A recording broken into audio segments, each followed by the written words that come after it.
Hello students, I am Nakul Sheth. Welcome to the video tutorial of mobile computing. In this video, we are going to discuss one of the most important topic of mobile computing, that is GSM architecture. First, let us discuss today's agenda. Today, we are going to discuss GSM architecture, that is Global System for Mobile Communication. And GSM is the first voice technology under second generation. So in this video, we are going to discuss architecture of this GSM technology and its various entities. So the first entity we require is MS, which is mobile station. Then, as per the desired network architecture, the next part we required, that is BSS. Now, this BSS part is attached with NSS, and this BSS and NSS is managed by an entity which is known as OSS. As you can see here, there are total 4 main entities in this GSM.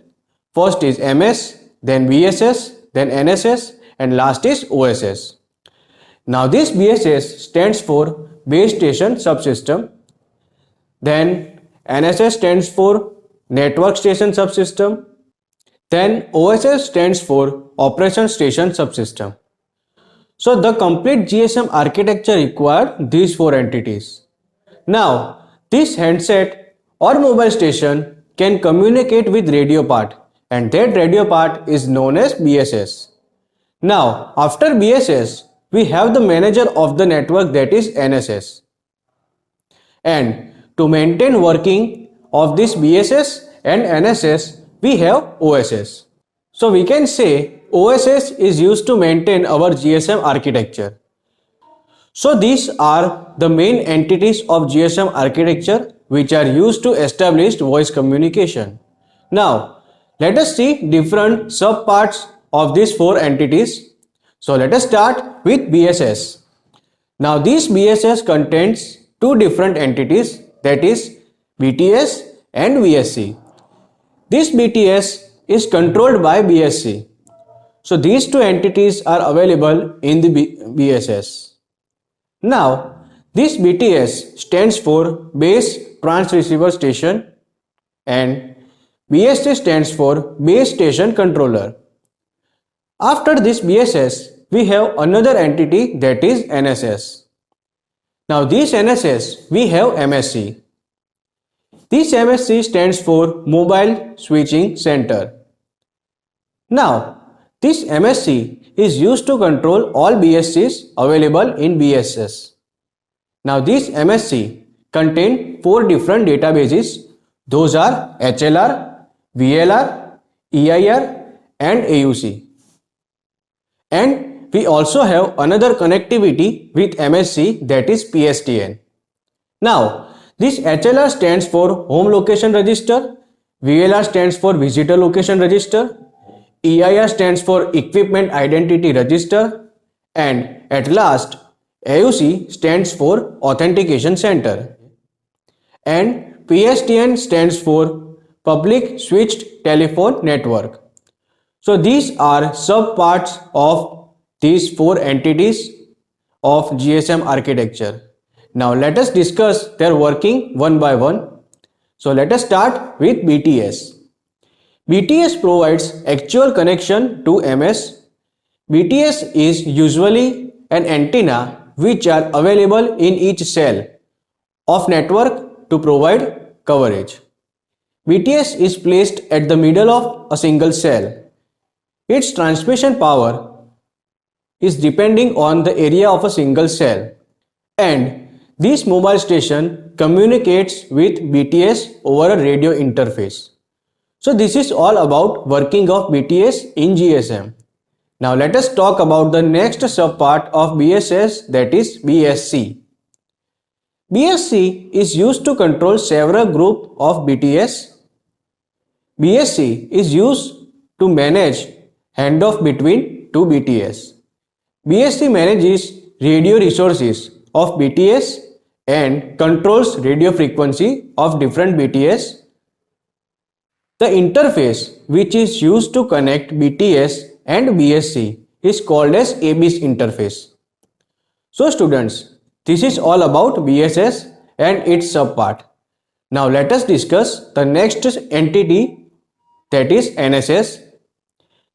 NSS is used to manage different calls of other mobile subscriber such as PSTN and ISDN users.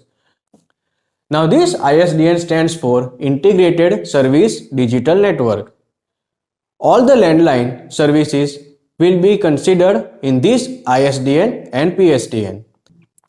NSS is also known as heart of the GSM architecture. It is used to switch call over a different external networks.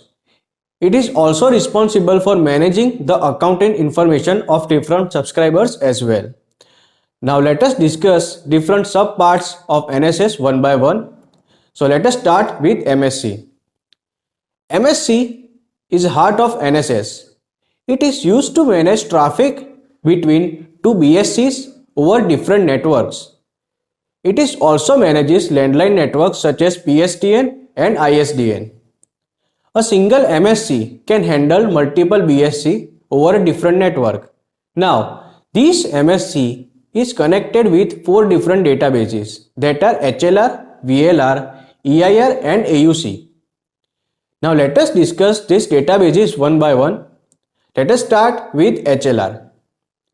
HLR is a permanent database of NSS. HLR is used to store information of subscribers belong to their home location.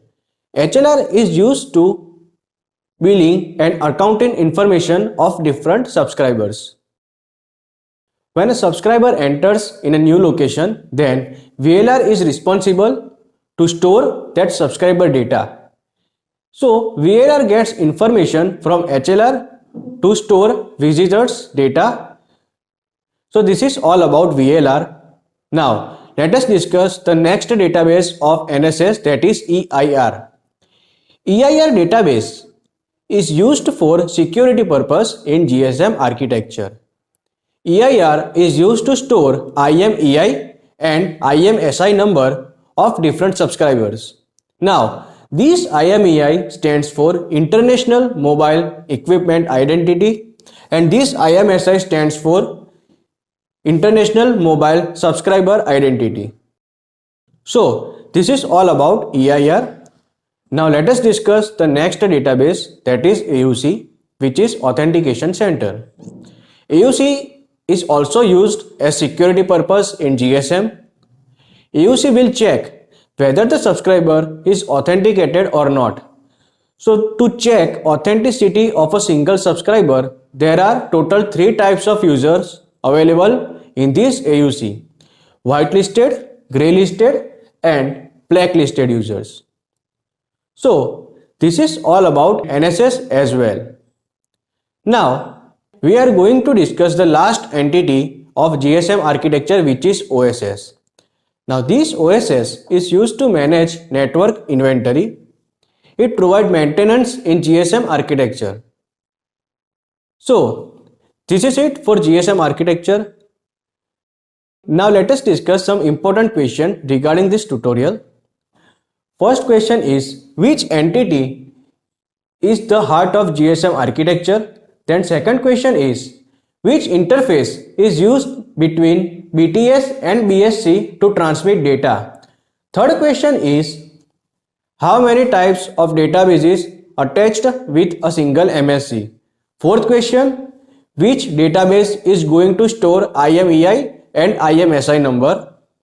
And the last question, how many types of users are listed with AUC? So students, this is it for today's video. Thank you for watching this video. Keep learning, stay happy, bye.